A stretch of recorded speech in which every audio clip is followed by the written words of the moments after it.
à toutes et tous, bienvenue dans le podcast du CEPAC Silo, le meilleur est à l'intérieur. Le principe est simple, enregistreur à la main, nous vous entraînons à la découverte des métiers de l'ombre et de ceux de la lumière, pour vous faire vivre la vie d'une salle de spectacle depuis les coulisses. Le spectacle vivant n'existe que parce que des femmes et des hommes mettent en musique une succession de tâches qui incombent à chacun pour qu'enfin la lumière soit. Pour vous et avec vous. Chers spectateurs, écoutez le frémissement des coulisses et de la scène. Découvrez celles et ceux qui font qu'à l'heure dite, la magie opère. Bonne écoute. Bienvenue dans cet épisode consacré au silo avant qu'il ne devienne le CEPAC Silo. Un silo à grains construit en 1926, grand comme un bateau de croisière et haut comme une cathédrale. Pour vous donner une idée, l'ensemble du bâtiment repose sur 886 pieux en ciment fondu armé, inaltérable à l'eau de mer. Et il se dit que ces pilotis auraient inspiré Le Corbusier pour sa célèbre Cité radieuse. Mais pour aller plus loin et plus dans le détail, rencontre avec deux personnes qui ont connu le silo avant sa transformation, avant sa réhabilitation. Laurent Carte, photographe ayant immortalisé le bâtiment industriel avant le début des travaux, et Roland Vella, peseur juré, une profession peu connue mais qui était pourtant essentielle à la vie portuaire de Marseille. Ces hommes étant notamment les intermédiaires de la loi entre les vendeurs et les acheteurs. Roland Vella, peseur jaugeur, mesureur juré de commerce de la ville de Marseille. J'ai prêté serment vers 1965 auprès du président du tribunal de commerce de Marseille, 6 rue Forcia. C'était une corporation qui a pris naissance le 19 février 1228. Nous sommes là sous le règne de Louis IX le Juste, c'est-à-dire Saint-Louis, qui venait d'arriver sur le trône de France 2 ans auparavant. Et pourquoi a-t-on créé à Marseille cette corporation ? Parce qu'il y avait quelque chose qui ne fonctionnait pas bien dans le port de Marseille, c'était la conduite du faux poids. Alors les échevins de Marseille et les commerçants se sont réunis tel jour, le 19 février 1928, pour créer un bureau qui s'appelait le bureau des poids et casses, c'est-à-dire le bureau des poids et mesures, pour percevoir des impôts sur les marchandises importées dans le port de Marseille. Et jouxté à ce bureau, un bureau qui permettait de peser les marchandises. C'était le premier bureau des peseurs jurés de commerce. Eh bien, je suis Laurent Carte. En 2006, quand j'ai pu entrer au silo, je collaborais avec le cabinet Carta, les architectes qui avaient eu la mission de transformer le silo en salle de spectacle. Et quand j'ai su qu'ils avaient le marché de transformation de ce bâtiment qui me fascinait depuis des décennies, parce que c'était un signal très fort sur l'entrée de ville, j'ai demandé à ce qu'on me laisse les clés et je me suis enfermé dedans pendant 6 jours pour faire des photos de l'état des lieux de ce bâtiment qui n'était pas touché depuis sa fermeture. Alors le silo a été, fermé pour ce qui est du travail qui était le sien au début des années 80, 82, 83. C'est devenu par la suite une sorte d'entrepôt pour des camions qui venaient déverser dans les fosses, il y avait des fosses là-bas, du grain, il a servi d'entrepôt. Et ensuite, il était question à un certain moment, mais ça, je ne sais pas si ça a été vérifié, d'entreposer du café en vrac. Ça ne s'est pas réalisé. Et par la suite, alors là, je vais vous surprendre peut-être, qu'est-ce qu'on fait de ce silo ? Alors, on a questionné plusieurs personnes, et là, 2 architectes sont venus frapper à la porte de M. Albert Roland. Il leur a demandé ceci, qu'est-ce que vous en feriez de ce silo ? Quelle est votre idée ? Alors, M. Roland, qui est un peseur juré comme moi, a dit ceci. Il a eu une réponse qui a marqué les 2 architectes. Il leur a dit, messieurs, ce n'est pas parce que les cathédrales ne sont plus visitées qu'il faut détruire les cathédrales. Ça les a marqués. Alors, je ne sais pas si c'est cette phrase qui a fait en sorte que par la suite, on a conservé le silo en tant qu'édifice industriel. Et mon collègue m'a dit, ça les a marqués, ces 2 architectes. Peut-être. moi, ce bâtiment, je le voyais comme tous les Marseillais. C'était un bâtiment emblématique de l'entrée de ville. Il était orné au nord par un immense drapeau bleu et blanc marqué Marseille Europort. Et il y avait toujours cette interrogation en disant qu'est-ce que c'est ce bâtiment, comment il est. Et quand j'ai pu avoir l'accès à ce silo, ben, je suis rentré dans ce qui est aujourd'hui la salle des Mamelles, qui donnait une autre impression qu'aujourd'hui parce qu'elle était entière, alors qu'aujourd'hui, il y a quand même un tiers qui est consommé par les bureaux et un tiers par les loges et l'administratif de la salle de spectacle.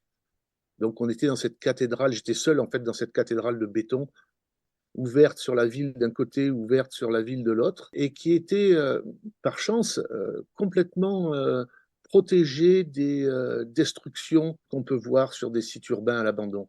En ce sens que le silo était dans l'enceinte du port, donc protégé déjà par des barrières. Et puis surtout, c'est une construction particulière puisqu'il est construit sur pilotis. Et donc, l'accès à la salle des Mamelles ne pouvait se faire qu'avec des chariots élévateurs ou des échelles enfin, suffisamment longues. Donc, personne n'y était entré. Il n'y avait pas de graphe, il n'y avait pas de tag, il n'y avait pas de dégradation, etc. C'était juste un bâtiment industriel conçu donc début du XXe siècle et utilisé pendant une soixantaine d'années, qui était resté immobile, figé. Et c'était assez touchant parce qu'il y avait sur les bureaux encore les carnets avec les références des chargements. Il y avait des panneaux, des tableaux, style tableau scolaire, où rempli à la craie était noté le nom du navire et sa cargaison et son volume et sa destination au niveau des bascules de pesage. Et voilà, c'était assez touchant parce que c'était un lieu figé à l'interface entre la ville et le port et préservé en fait des agressions extérieures. Et puisque le diable est dans les détails, écoutons encore Roland Vella parler de ce passé si précieux à ses yeux. Quand on était à côté, c'était vraiment assourdissant. Alors ce grain était aspiré à partir des cales des navires et il était convoyé à partir du navire, donc par 4 bandes de roulement qui permettaient d'acheminer le grain jusqu'au premier étage du silo. Au premier étage du silo, ce grain tombait dans des cellules où il y avait au-dessous 4 bascules Chronos de 3 tonnes. C'était des bascules merveilleuses, tout en fonte. Elles étaient, allez voir comme cela, elles étaient lugubres, pesantes, mais elles étaient d'une précision incroyable. Le grain était pesé et jeté dans une fosse et il remontait au dernier étage où il y avait la salle de répartition des cellules et on jetait le grain dans les cellules. Il y avait 4 rangées de 15 cellules, parmi les plus grandes qui étaient de 330 tonnes, les A, B, C et D. A, c'était Anatole, B, c'était Baptiste, C, c'était Camille, et D, c'était Dominique. À ajouter à cela, il y avait une rangée aussi de petites cellules de 93 tonnes, Xavier, Yvonne et Zoé. 2 hommes qui, pour des raisons différentes et à une époque différente, ont souhaité laisser une trace. Mais pourquoi ça ? C'est viscéral chez un photographe. C'est l'essentiel même de son métier. La photographie, c'est souvent de laisser une trace, pour dire j'y étais, voilà comment c'était, avant d'être transformé. Donc c'était assez naturel. Quand je me suis retrouvé dans ce lieu, je me suis dit qu'il était impensable de le laisser se transformer sans garder le visage de ce qu'il avait pu être. Et avec ces espèces de fantômes qui étaient là, errant dans le bâtiment, ces silhouettes de gens qu'on pouvait imaginer en train de charger des sacs, de remplir des sacs. Ces traces de vie de gens qui avaient forcément trimé, sué. On imagine assez facilement la poussière qu'il devait y avoir dans la grande salle, parce que le grain tombait dans des sacs, enfin dans des tuyaux métalliques, dans des sacs. C'était cousu, manutentionné, etc. Même si le lieu était désert, il était peuplé de ces gens qui avaient transpiré, qui avaient vécu, qui avaient vraisemblablement, qui s'étaient engueulés, qui avaient aimé, qui avaient...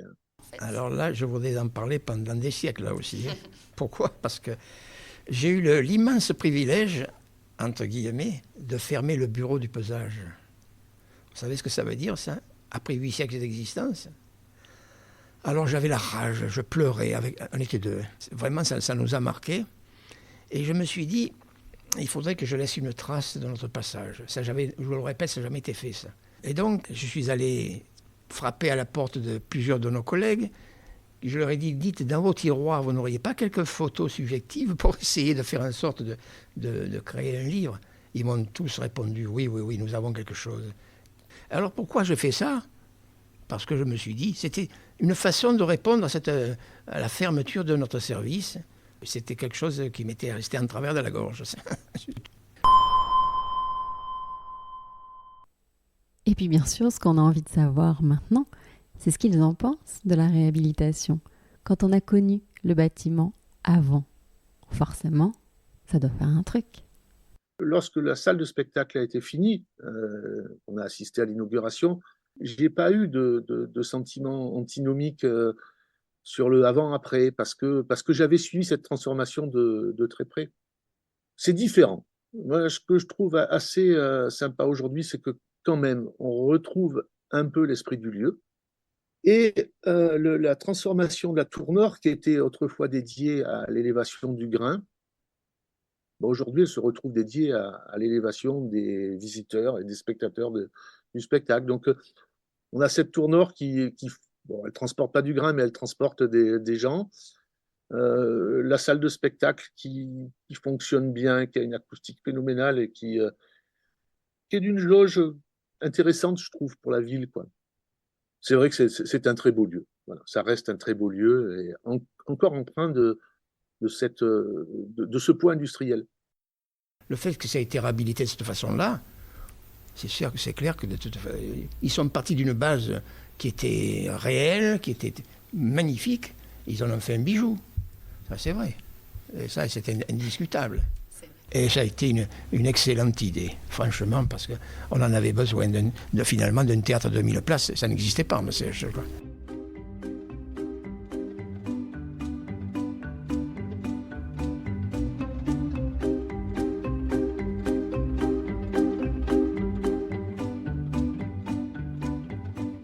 C'est la fin de cet épisode, nous espérons qu'il vous a plu. Rendez-vous le mois prochain avec celles et ceux qui illuminent, chacun à leur manière, cette salle de spectacle unique en son genre.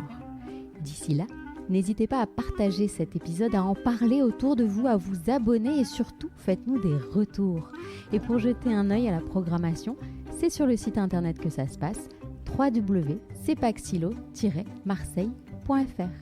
À très vite. Ce podcast est rendu possible grâce au soutien de la Caisse d'épargne CEPAC.